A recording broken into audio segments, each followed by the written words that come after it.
initiatives, many outreaches. We go to places, and these days, when I visit any country, I want to know what it is they can offer us immediately. That's the bias.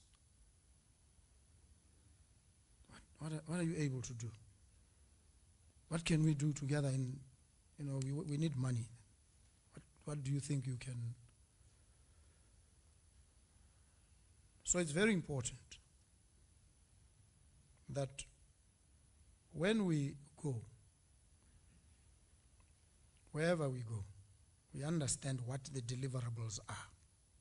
And they must sound in some amount of money. We need to be able to measure. I'm trying to raise $600 million by the end of this year. However it is raised, get out there and talk to people and say, can you give a grant? Can you do this? Can you do that? So that we accelerate. And I see how we operate. When a minister travels, he travels or she travels with a whole battalion of people. And let me tell you this about myself. And I saw this when I was a member of parliament. You get a whole liver arch file of documents, properly annotated. Everything is explained. Pickup time is this. You're going to be picked up at this time. Then you go to the airport. Then you do. Then they say there's a briefing session. What? Briefing. Briefing on what? No, on the trip. What trip? No, the one you're going for. I say, oh, okay, I go there and I listen. And they take me over what they already have given. I don't know whether the assumption is that, or maybe in your experience, the folks that you were dealing with never read. I read these things. I do. Thoroughly. I read. I familiarize myself intimately with every part of it. So when you call me and you want to brief me, I sit there exasperated. What are you saying? It's there already. Don't waste your time. Your own time. You should be using it to achieve outcomes. You are coming to brief me. When you have already briefed me in written form, meticulously at that. So why are you briefing?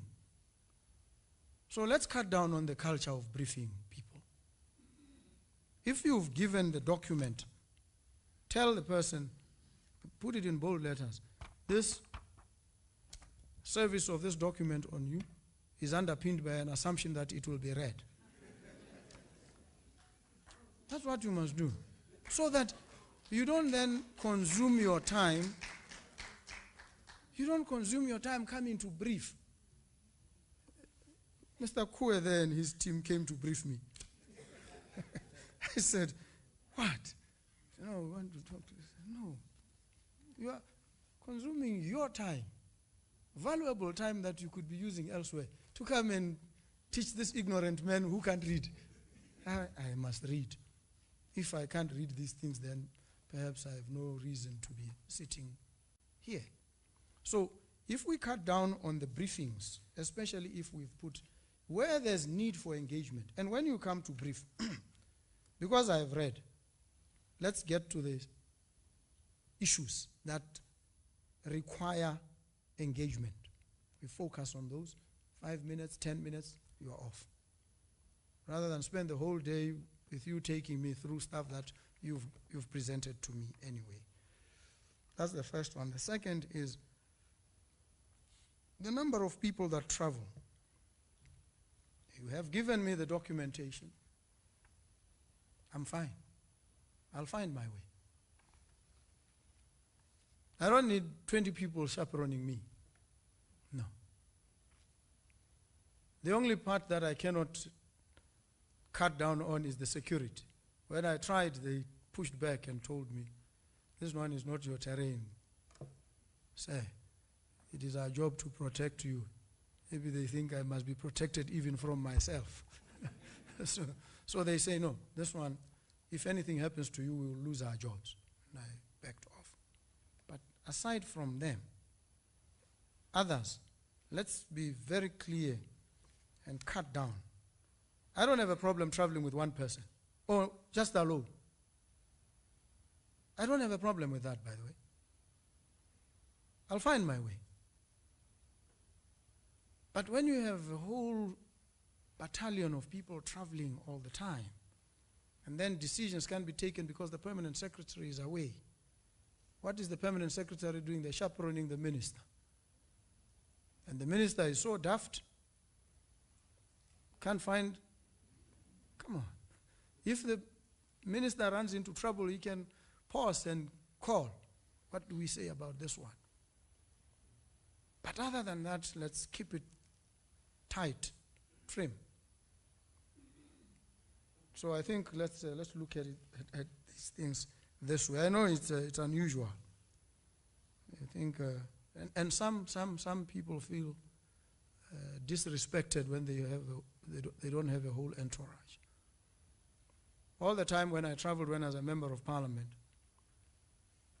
and I told the officers, please. They would even want to carry my bags. I said, no, I carry my own bags. And I used to carry Matsirelezo's bags as well in the process. And write her speeches, because you guys will write, for somebody who is challenged in many respects, you write 25 pages. I would put it down to 2 pages, simplify it for her and say, Mati, take this. And she'll go there, she has 3 minutes to speak, she speaks, she comes back and says, "Ai, manake un tusitse thought." So sometimes you need to understand the person and just put these things down crisply for them so that they are able to internalize and speak. And even the speeches that people write, I see, you write speeches,